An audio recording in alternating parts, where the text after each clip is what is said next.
Bienvenue à Virage. Aujourd'hui à l'émission, nous avons une émission fort chargée pour vous. Nous avons en studio la Honda Civic. On vous en parle dans un instant parce que là, j'en ai fait l'essai et j'ai beaucoup de choses à dire sur cette nouvelle voiture.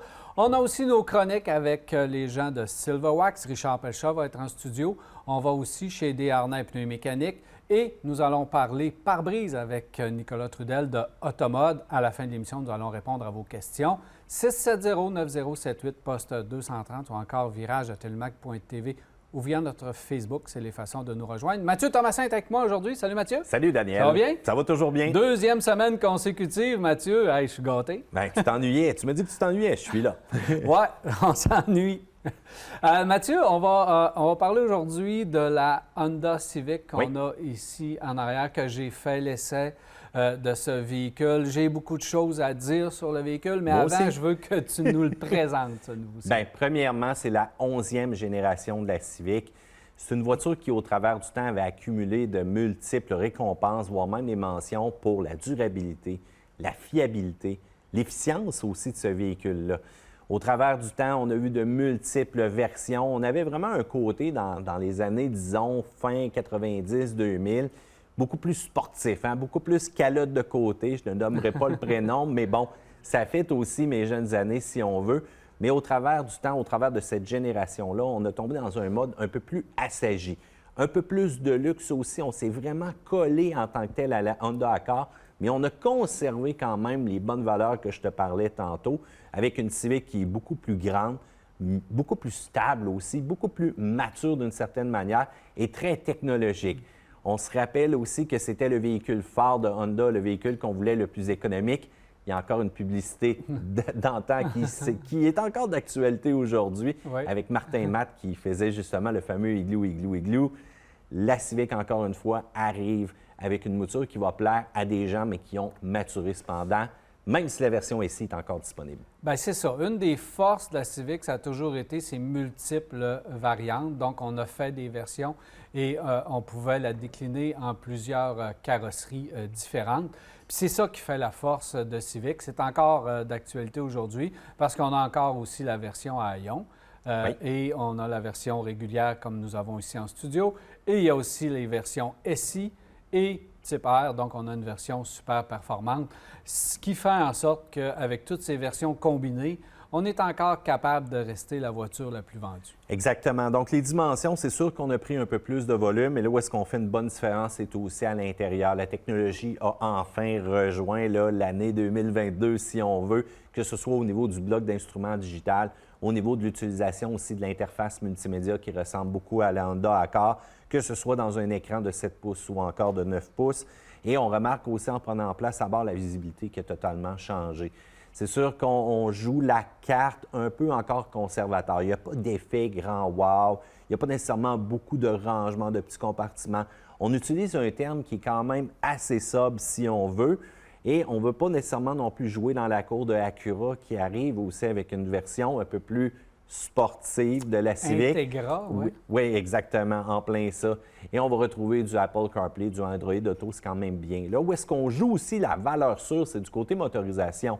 On conserve le 2 litres qui est, selon moi, un des moteurs le plus fiables qu'on a vu au travers du temps. Mais c'est sûr qu'une version comme celle-ci va être équipée du 1,5 litres turbo-compressé. Terminer les versions manuelles, sauf dans la Civic SI, qui est exclusivement que celle-ci. Mais il ne faut pas oublier que la performance a un prix. On va avoir plus de chevaux avec une motorisation de 200 chevaux. On va avoir cette fameuse transmission manuelle. On va avoir le différentiel avec glissement limité. On va avoir un les Civic... pneus, les roues, la suspension qui va être adaptée. Moi, ça a toujours été un de mes modèles favoris parce que c'est juste bien balancé là ici. Exactement, mais il faut dire qu'on joue sur, encore une fois, plusieurs versions. Et celle-ci, on tombe pile poil dans ce que la majorité des consommateurs veulent, surtout ceux-là qui veulent la tranquillité, la fiabilité. Et même si on a jumelé le tout à la CVT, l'harmonie est quand même très intéressante entre cette motorisation-là et le comportement routier. Bien oui, parce qu'on l'oublie complètement, la CVT, au niveau des performances. C'est sûr que le 2 litres, moteur fiable, qui a une performance quand même assez limitée. On parle de 156 chevaux, si je ne me trompe pas. 180 pour la version que nous avons ici en studio, et tu l'as dit, 200 chevaux pour la version SI. Le rendement en général, parce que quand j'en ai fait l'essai, D'abord, premièrement, au niveau visuel, c'est une voiture qui est moderne, qui est belle, c'est chic, de bon goût. Qualité d'assemblage, de finition irréprochable. À l'intérieur, la version Touring qu'on a ici, c'est la version la plus luxueuse, juste avant la SI, où on ne peut même pas la comparer. La SI est un peu plus sportive. Là, on parle de version luxueuse, le confort, l'aménagement intérieur. Même à partir de la console centrale, ça me rappelle un peu du côté de Mazda 3, un peu, de la façon qu'on a fait ça. Mais les bouches d'aération qui sont camouflées par un grillage, c'est brillant, c'est bien fait. J'adore, j'aime pas l'écran qui est posé par-dessus le tableau de bord. Un petit peu de craquement aussi. On peut passer au travers. Oui. Le comportement routier, lorsque tu roules avec la voiture, c'est vraiment stable, irréprochable au niveau du confort, l'insonorisation, les matériaux utilisés. Tout, cette voiture-là fait tout de bien. L'espace en arrière, l'espace de coffre, j'ai rien à dire sur le véhicule. Sauf que, pourquoi qu'on appelle ça encore Civic? Tu l'as dit, les bonnes années de la Civic, lorsque Honda sortait une Honda Civic, toute la planète tremblait parce qu'ils disaient ils vont nous arriver avec quoi au niveau design, ils vont nous arriver avec quoi au niveau comportement, au niveau variante, on ne le savait pas trop, puis on avait peur du côté de la concurrence. Là, maintenant, on l'a embourgeoisé. C'est chic et de bon goût, mais les jeunes vont moins s'y retrouver dans cette voiture-là. Une voiture qu'avant, tu avais du fun, que tu pouvais modifier, que tout le monde... tu voyais, là, toi, tu avais la calotte à l'envers, tu baissais la suspension, tu t'amusais. On ne verra plus ça avec une Civic maintenant. Donc, du côté de chez Honda, on avait cet avantage-là de s'adresser à une clientèle qui était fidèle, qui avait hâte d'avoir une Civic. Et là, on s'en éloigne pour nous présenter une petite Honda Accord, ni plus ni moins, qui fait tout de bien, je le rappelle. Là. Fiabilité, tout est bien.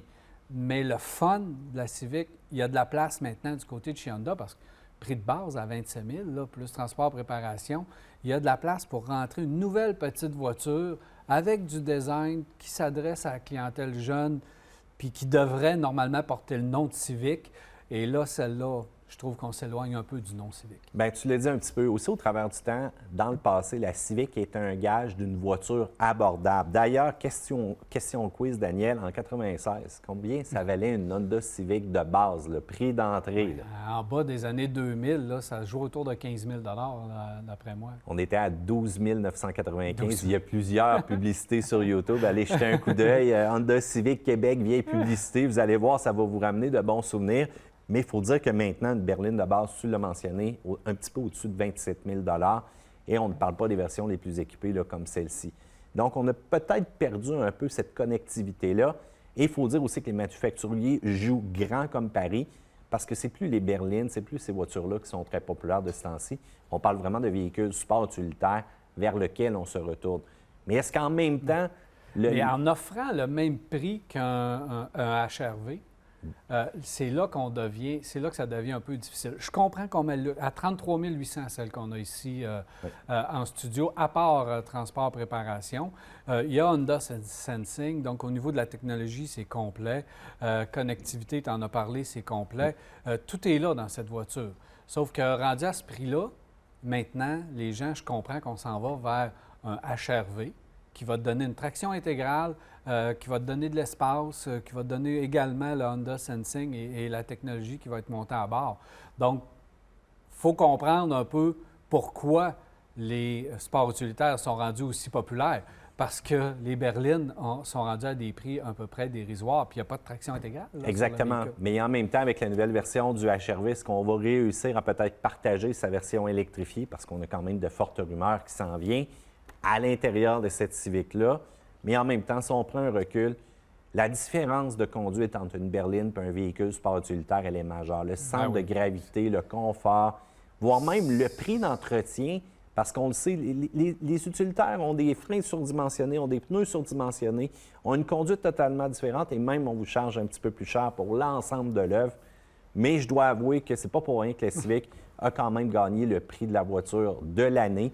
L'AJAC, les journalistes automobiles canadiens aussi sont dans la même direction, mais j'ai hâte de voir quand même le futur de celle-ci. Fait tout de bien, j'ai rien à dire sur le véhicule, c'est vraiment, ça va rester, en tout cas, tout est en place pour qu'elle reste encore la voiture la plus vendue.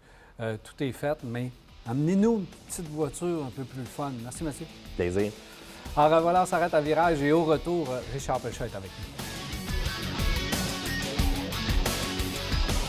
Car Expert, l'expert carrossier, vous a présenté cet essai routier. Car Expert à la fine pointe de la carrosserie.